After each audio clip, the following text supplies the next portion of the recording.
महारानी की कहानी। वो महारानी जो कि शक्लो सूरत से बहुत बदसूरत थी और अपनी सूरत को, अपनी खूबसूरती को बरकरार रखने के लिए हर रात एक नन्ही सी जान की कुर्बानी देती। वो ऐसा क्यों करती, क्या वजह थी इसके पीछे? कहानी की तफसील जाने इसी वीडियो में।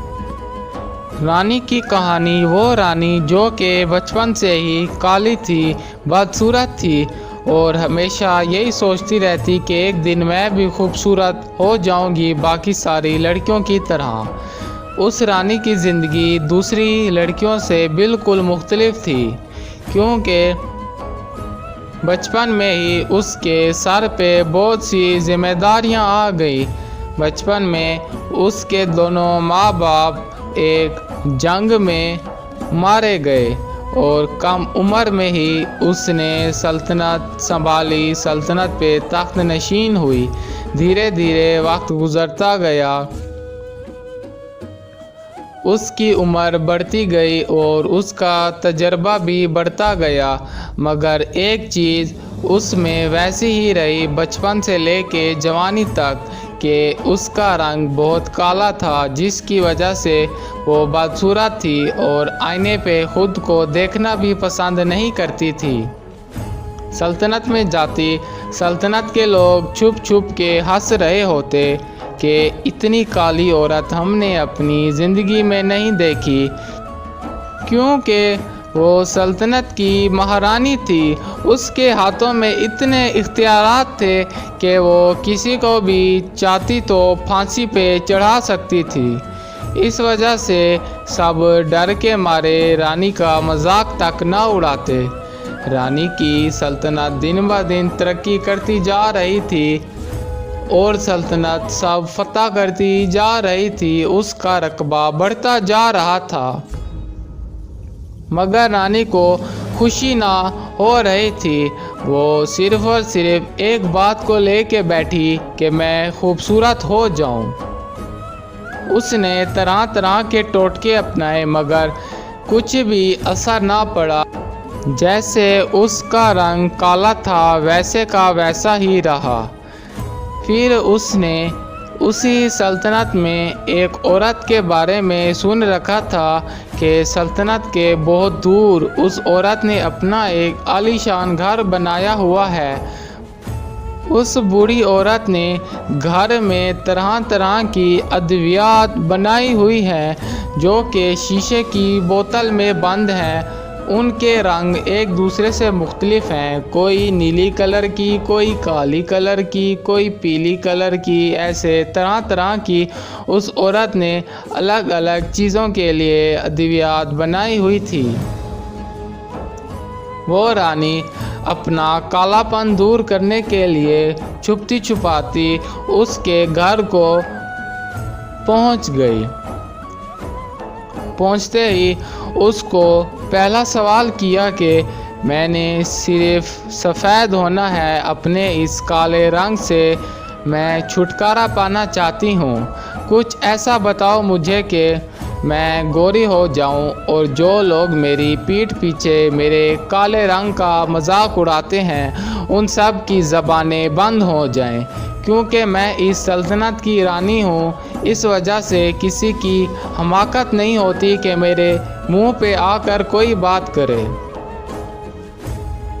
उस बूढ़ी ने कहा कि एक तरीका है, मगर वो तरीका बहुत ही ज़्यादा मुश्किल है। क्या तुम उस तरीके पे चल सकोगी?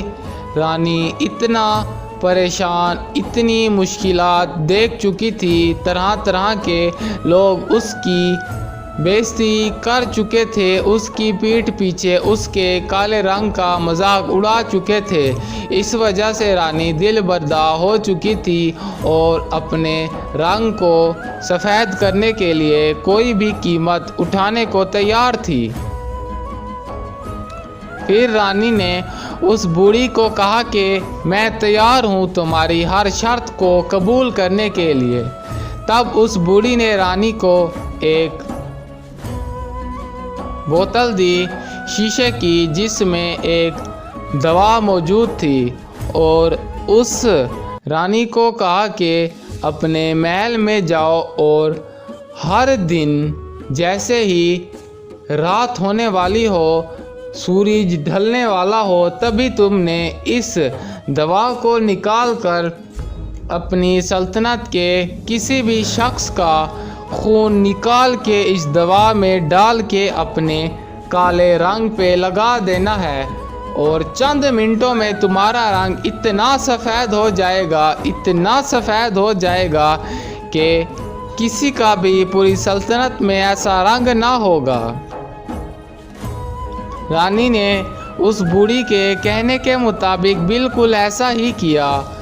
फिर सारा दिन रानी बिल्कुल ही सफ़ेद गोरी चिट्टी सल्तनत में बैठी रही। सब लोग हैरान कि रानी ने ऐसा क्या किया कि वो इतनी खूबसूरत हो गई। फिर जैसे ही सूरज ढलने वाला होता तो रानी पहले से भी ज़्यादा बदसूरत हो जाती। तो रानी को मजबूरी के तहत दिन ब दिन ऐसा करना पड़ा। धीरे धीरे सल्तनत के सारे लोगों का रानी ने खून निकाल लिया और उसने अपनी खूबसूरती को बरकरार रखने की हर मुमकिन कोशिश कर ली, मगर किसी ऐसे शख्स का अब खून ही ना बचा था कि जो वो दवा को लगाती, क्योंकि एक शख्स का एक बार ही खून उस दवा में मिल जाता, दोबारा ना मिलता।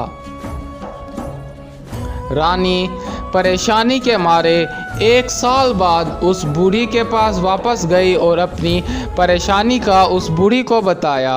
तब उस बूढ़ी ने कहा कि किसी ऐसे शख्स को तलाश करो जो मेरी तरह इन अद्वियात को बनाने में माहिर हो, क्योंकि वो सारी ज़िंदगी ऐसी अद्वियात बनाता रह गया होगा और इन अद्वियात का धुआं अपने जिस्म में लेता रह गया होगा और यूं इन अद्वियात की ताकत उसके जिस्म में जज्ब हो चुकी होगी धुएं के ज़रिए।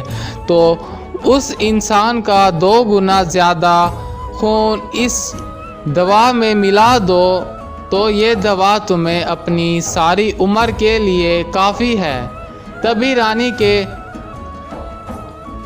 दिमाग में फ़ौरन ये बात आई कि इस पूरी सल्तनत में तुमसे माहिर तो और कोई भी नहीं है। तभी उस बूढ़ी को अपनी जान के लाले पड़ गए। तभी उस रानी ने सिपाहियों को हुक्म दिया और उन्होंने उस बूढ़ी को जान से मार डाला और उस बूढ़ी का रानी ने खून उस दवा में जैसे ही मिलाया, तभी वो दवा फट गई और वो रानी और उसके साथ आए हुए सिपाही वो भी अपनी जान से हाथ धो बैठे, क्योंकि रानी ने जल्दबाजी की। उस बूढ़ी ने कहा कि 2 गुना ज़्यादा खून उस इंसान का मिलाओ जो इस काम में माहिर हो और उसकी मौत भी ना हुई हो। रानी ने जल्दबाजी में ऐसा काम किया कि अपनी भी जान को गंवा बैठी।